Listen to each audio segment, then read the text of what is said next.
Optimus, Ginger. Yeah, I'll go over Netflix in a bit. Just remind me at the end of the video. Okay, so SPY just completely sideways. It's not a big surprise to me that we went completely sideways. I told you guys yesterday even, don't expect another big down day today. What's up, Ricky? And the reason I said that was just because yesterday we had almost 2% down day in SPY. I mean, the bull flag completely broke down. Huge down move, lots of volatility. Obviously, the Fed was very hawkish. What's up, Andrew? Nice.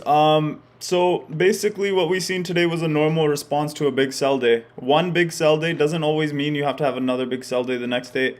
We actually had a huge down day. If we gapped up today, I said a lot of stuff. If we gapped up today, it was going to be an easy to reshort it. If we gapped down today, it was going to be really easy to buy it to the long side, but we opened flat. So very tricky action right off the bat. Some people got stuck in calls on these first 3 candles, I'm sure. Nobody in my stock life, hopefully. If you waited 15 minutes, you should always wait first 15 minutes of the day, 5-10 minutes at least, to see where the action is going. And today was a perfect example. You see, wait 15 minutes, the third candle, just straight dump. And this is where we caught Lucid, guys. I'll go over that trade in a bit, why I caught it. But other than that, just completely sideways. I mean, we had a low I have a support at 465. I have a resistance at 471. And we just kind of stayed within that range all day. So nothing much to talk about really on SPY. On the overall picture, we're still in an uptrend. A lot of bad news from the Fed, blah, blah, blah. But as far as charts go, this is not too bearish. I mean, we're still like just holding support here. Obviously this one little shakeout day, but then we ripped right back above. So there's a little support forming here. If this area holds tomorrow, because there is support at 465 and there's an ascending support at this ascending line at 465 as well. What's up, Yash? So if we do hold here, we bounce tomorrow. We can go and test 471 tomorrow, but obviously today did not give us enough information to decide whether tomorrow is going to be up or down. What's up, Bloody? Why do I say that? Because yesterday's huge down move, we can either settle here for today and tomorrow. Tomorrow we can even slightly bounce up and then dump down on Monday. The probability for me is probably, I hope there's a gap up open and then we flush tomorrow. That's what I hope. If it's a gap up, I'll probably short. If it's a gap down, I'll probably go long. And it's Friday, so there should be a lot of opportunities tomorrow. QQQ, same thing, just sideways, nothing to talk about here. XLF, completely sideways, one of the most boring days in a while. IWM was a little bit more volatile, that's why I chose to play this one today. We had like a lot of movement compared to the other indices. Look at XLF, that could just bore you to sleep. QQQ, same. IWM did have some wild swings there. I do have some puts overnight. We'll see what happens tomorrow morning, but the thing with IWM here is, obviously you guys know it's been the weakest index. What's up, Phil? How you doing? Oh, congrats, man. I was so mad at that game. I don't know if you watched the final 2 plays, but it was heartbreaking. I should have won that. So IWM, we're watching into tomorrow. Why am I watching? There's a resistance here at 220. So IWM resistance at 220. There's a lot of stuff on this chart here. So if you zoom out on IWM, we've been in the same range since February of this year. Right now, we're currently under the 200-day, under the 50-day moving average, under all the moving averages here, and we're right at resistance of 220, which is like the mean here, the middle. So if we stay under 220 tomorrow, there's a good chance next week we do roll over and come test these lows. That's what I'm seeing. If we rip on IWM, we can come see 227. So let's see what direction it picks, and we'll play it accordingly. ES, we sent you the levels this morning. Where was this morning? I think this was the morning. We had that little 15-minute pop, dumped. We actually went below the put wall. Put wall didn't even seem like, okay, so we went below put wall. I guess we overshot it to the downside, bounced right back above, and then we just kind of held it all day. And the interesting thing is, at the end of the day there, we broke it. Like, it looked like it was trying here to break it, didn't succeed, trying here to break it, didn't succeed, and then we finally broke it here. But then a hard reversal, and then it acted as resistance. End of the day, we closed right above it. So that's kind of, I can't really say bullish, but that means it's not as bearish as we would like. There's not real direction on here yet. We'll see where we are later on tonight. I'll send the futures in the chat. SQQQ, these were up 300% in the morning. If you didn't sell any, you're greedy, and I don't know what to tell you.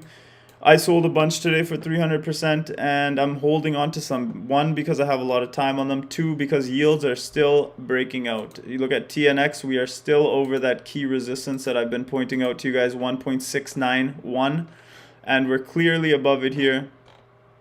I don't know why that second line is here. I think that was the low of the day today. Low of the day today was 172.1. We have a couple of gaps to fill now. I'm not sure how TNX deals with gaps, to be honest.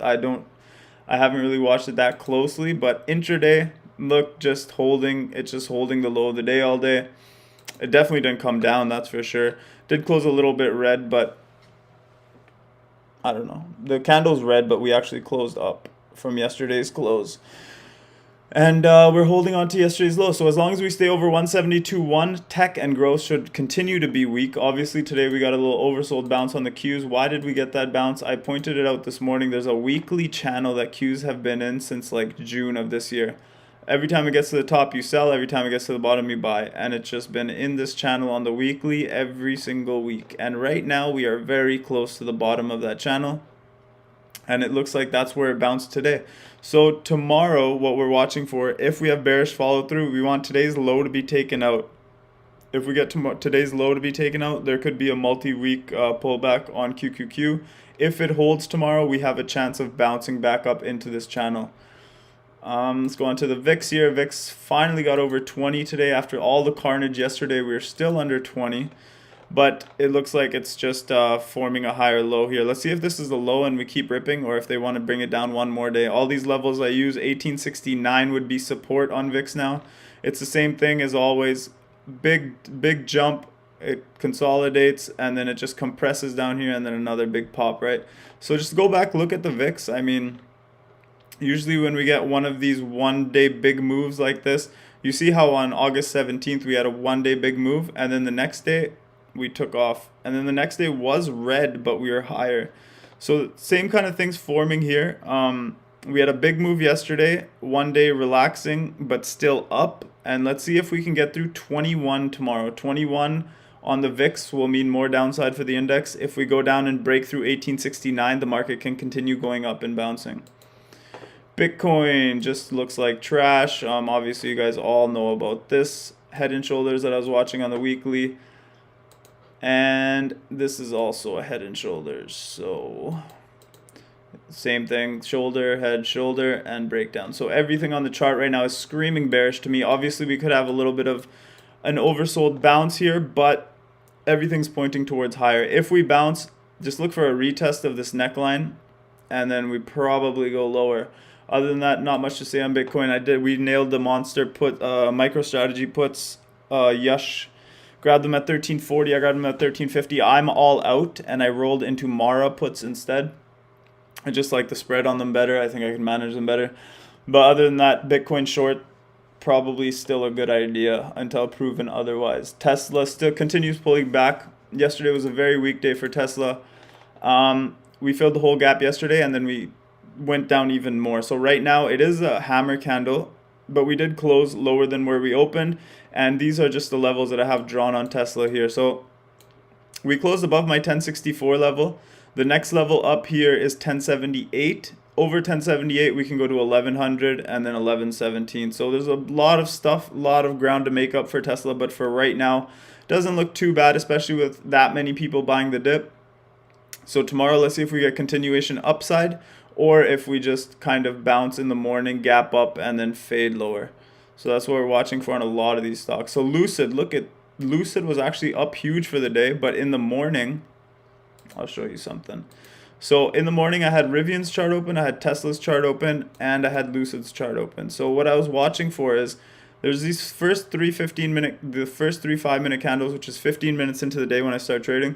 Watching for 15 minutes, I seen this big red candle on Tesla here, and the thing was on Lucid, on the 1, 2, 3, 15 minute, the third red candle, it was slower. So basically it was like 40 seconds slower than Tesla.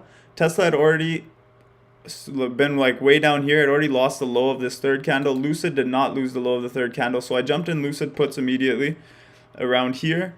And then we were selling for over 100% down here. And look what it did after. So this is just a good example. When you have profits on your shorts, take them, because wicked bounces are part of a downtrend. It's part of a bear rally. Always be taking profits. Sometimes you have to sit in puts red for a little bit longer for them to work. As you guys know, there's quick moves down usually. But when you have profits, make sure you're taking them. And Lucid's at this huge base here still. It's still holding on. As long as we close above 36.45 and below 40, it's just range bound in here. So that was the Lucid trade. MicroStrategy, we were in $500 puts for $13.50. We're selling them way over 30 today. So 100% on those and 100% plus on those. And it looked, everything that we thought would happen happened. I mean, there was a breakdown of this head and shoulders that we had here. There was a bounce, a retest, and we even grabbed them a little bit late. But this is an absolutely perfect short. Head and shoulders breakdown, retest of the neckline, and reject. And I had a level at 470 here.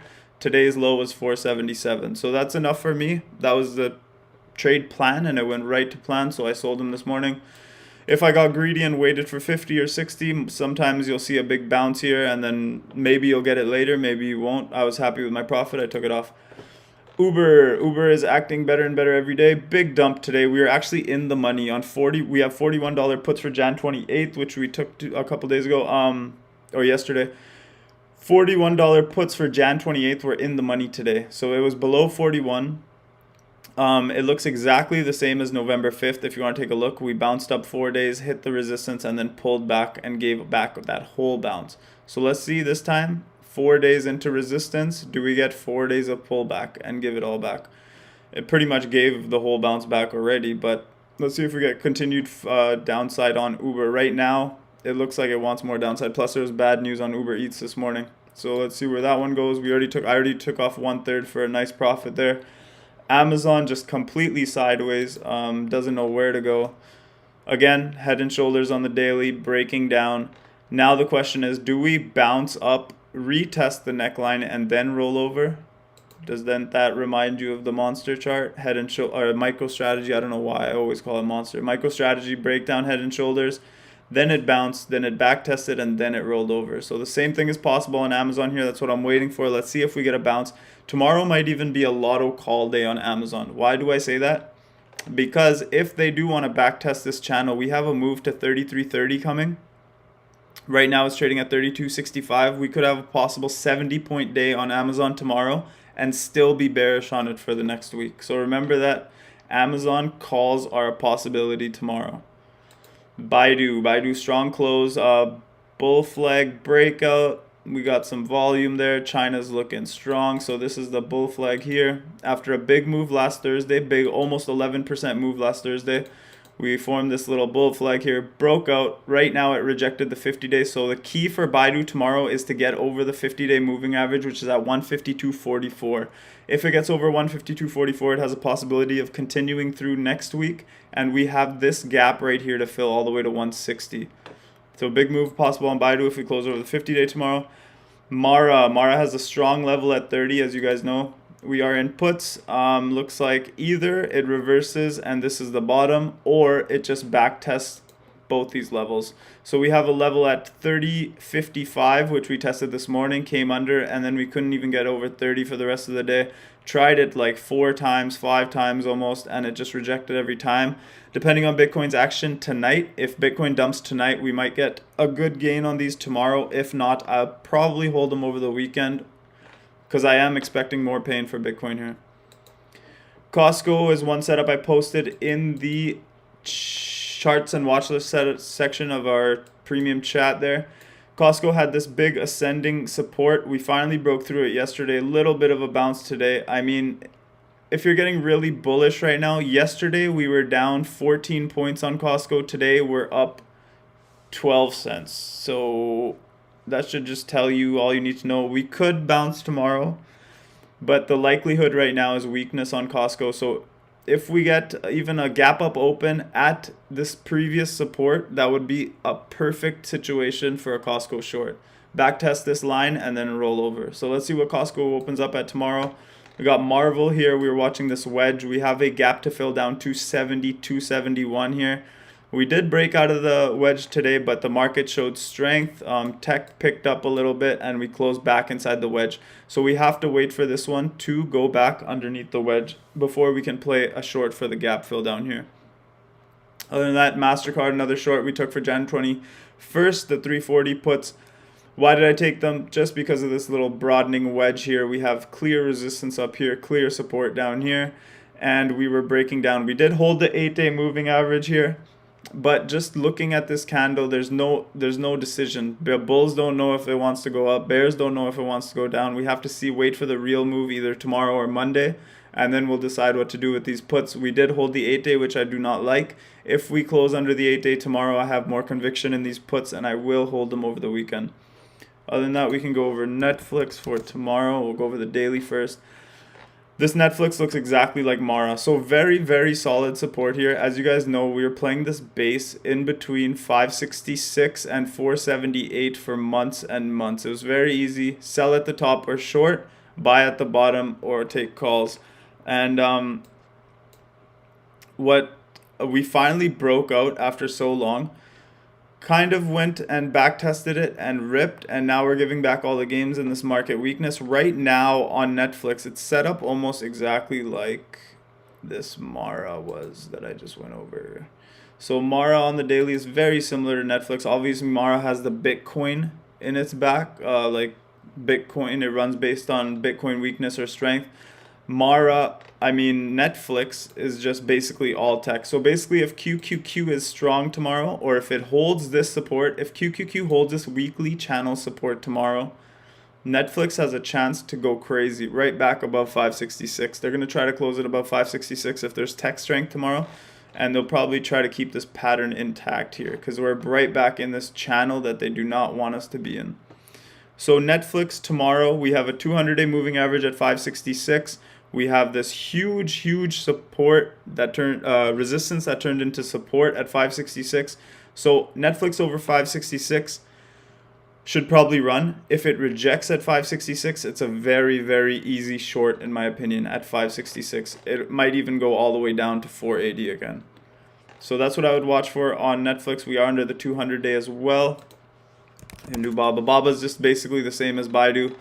Last Thursday, we had huge days on all the Chinese companies, and everyone thought they were going to run. They just kind of consolidated for a whole week, and now we were breaking out of bull flags today. So huge day last Thursday, which was almost 10%, flagged for 3 days, which is normal after an almost 10% move on one of these big companies, flagged for 3 days, and now we're breaking up. Baba has a little bit more room than Baidu. Why do I say that? The 50-day is all the way up at 137. Plus Munger's buying. That's a 9-point move possible on Baba, whereas Baidu is hitting resistance now. The 50 days at 152.44. So if we get above 152.44 on Baidu, it should have a nice rip, at least fill the gap to 160. Baba, it can just keep going. There's a resistance up at 137. So a bigger move is possible probably on Baba than Baidu tomorrow in itself. But Baidu overall looks better because it has a better chance of crossing the 50-day and closing above it tomorrow. Other than that, boring day. You guys got to learn to sit on your hands sometimes. Yesterday we made a ton of money. As you guys know, we hit every single put there was to hit. And today we just kind of learned a lesson. Just sit on your hands, wait for the trades to come to you. I'm sure there'll be opportunities either tomorrow or Monday. And if you just wait for them and be patient, I think you'll do very, very well this year in my stock life. Thank you guys for attending, and I'll see you guys tomorrow.